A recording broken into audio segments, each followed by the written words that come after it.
This week on Culture Q, the Super Bowl's 5 out-gay cheerleaders. We sit down with filmmaker Sheldon Larry. And Drag Race stars inspire us all. What is going on? It is Lalwani here. And I'm Xari. This is Culture Q. And here are some of the highlights from this week in queer culture.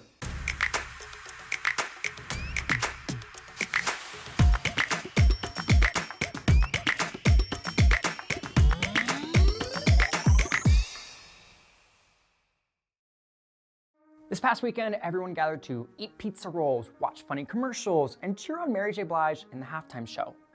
Oh, and I guess people were also playing football, right?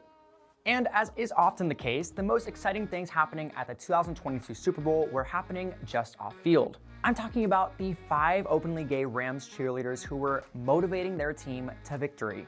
It was just 3 years ago, back in 2019, that cheerleaders Quentin Perrone and Napoleon Genies made headlines as the first male cheerleaders in the history of the NFL to cheer at the Super Bowl. It was a surreal feeling being told that this is the first time it's been done, and felt honored and very proud. But this time around, Perrone and Genies weren't the only gays out on the field.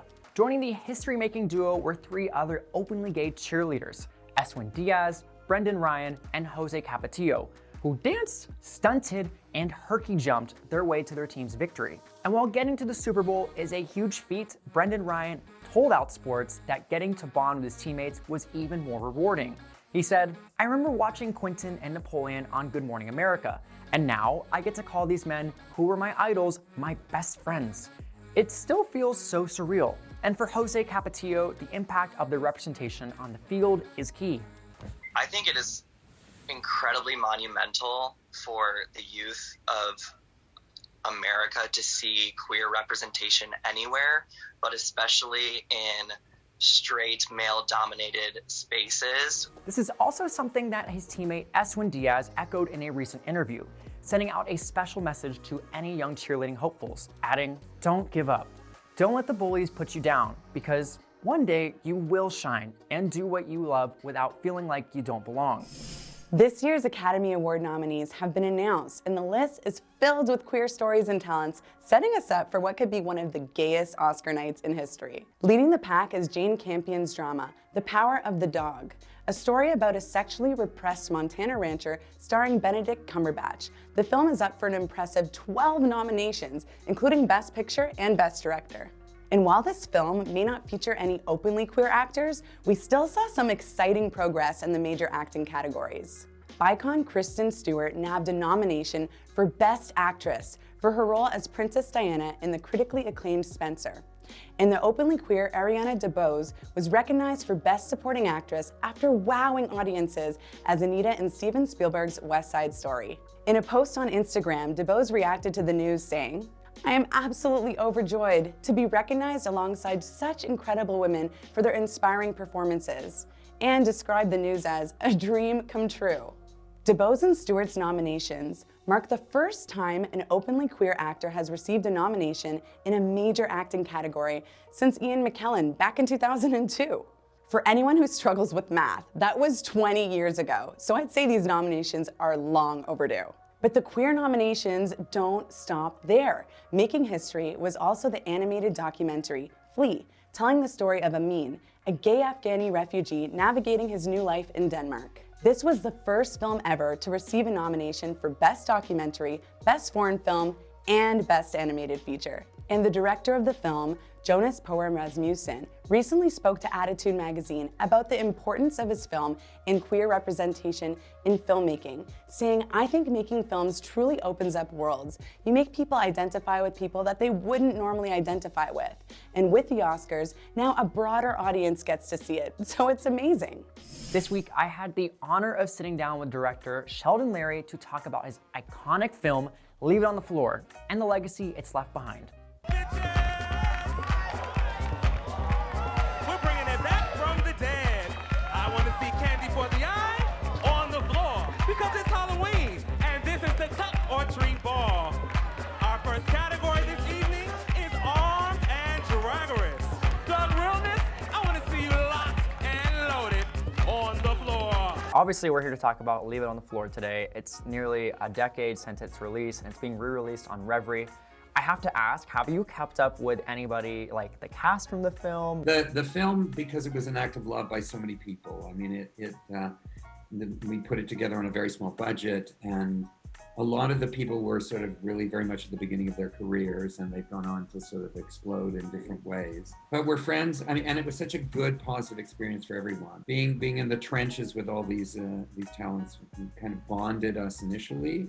The ongoing success of the film, the continuous curiosity in the film has kept us together, and they've gone on to have really interesting films. It's been some time since the film came out, and I feel personally it's paved the way for a lot of other projects, but what do you feel that it has paved the way for since its release?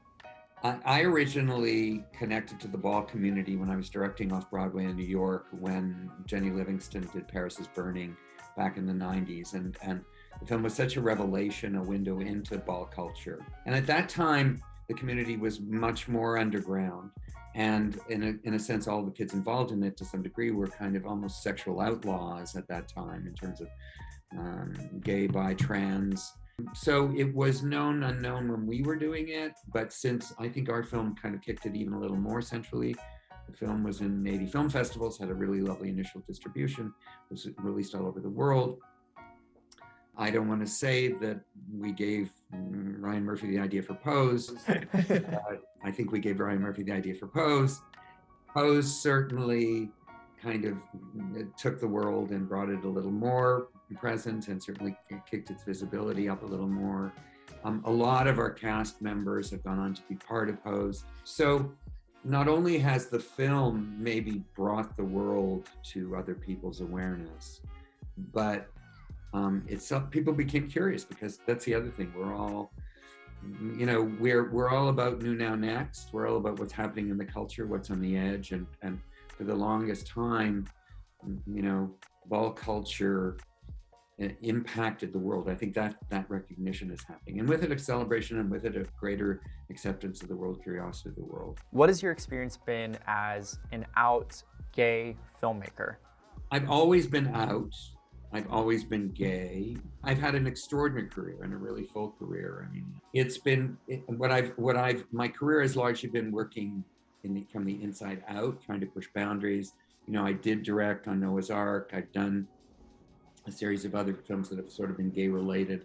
And for me, it's always about acceptance and tolerance, and taking the window that I look at the world and trying to open it for other people to look through that world as well.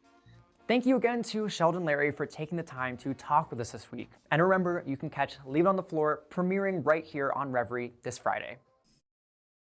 And now it's time to take a look at what's going on in the LGBTQ news around the world. Our first story up this week is an exciting one, and it's happening right here in the US. This week, Chantal Wong became the first openly lesbian ambassador to be confirmed by the Senate when she was sworn in as the US Director of the Asian Development Bank.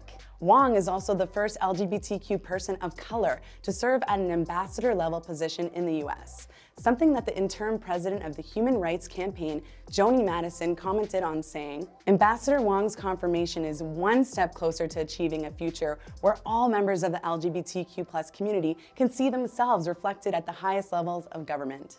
Taking our news stories down under, this week in Australia, we received a bit of good news as a dangerous and divisive bill was put on an indefinite hold.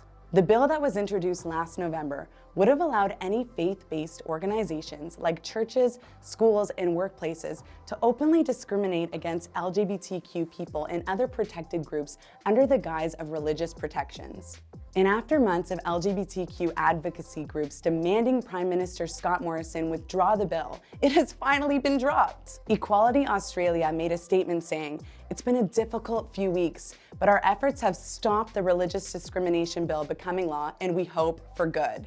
Yes, same.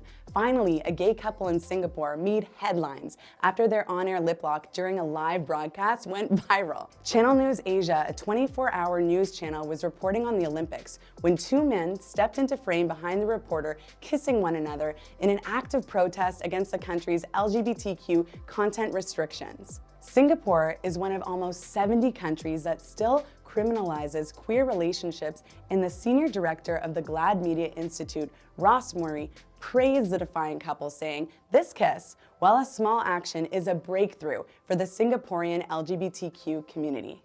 And that's your look at all of the LGBTQ news happening around the world. You didn't think we'd let an episode of Culture Q go by without telling you all about the amazing things streaming on Revry, did ya?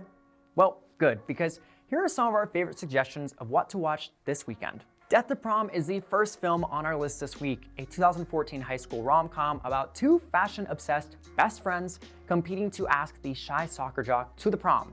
But the drama of their love triangle begins to threaten not just their friendship, but prom itself. And if you're looking for a good documentary to get lost in, then look no further. Vizio recounts the stories of multiple different people, exploring the history of AIDS throughout the lens of activism, political action, and many personal accounts from people all over the world. A story spanning over 30 years, Vizio explores the social and cultural impact of the virus and celebrates the human spirit. And remember, you can watch all these amazing titles and so much more streaming now right here on Revry.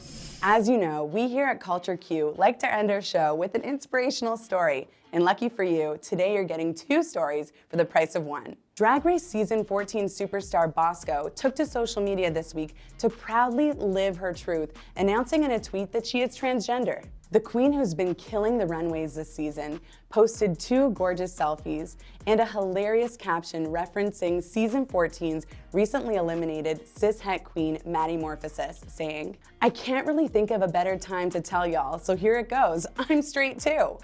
Fans and Drag Race alums showed up in the comments to show their support for the queen, sending out heart emojis and congrats. In a follow-up tweet, Bosco posted, "I'm trans. My pronouns out of drag are she, they. I'm the happiest I've ever been. Love Bosco and her AAA-sized titties." But Bosco wasn't the only rude girl this week to inspire us with their honesty and bravery. Drag Race UK versus the World star Blue Hydrangea opened up to their fellow queens Jujubee and fan favorite Cheryl Hole in an emotional workroom moment that gave us a lot of feels. Body image has always been something that I've struggled with.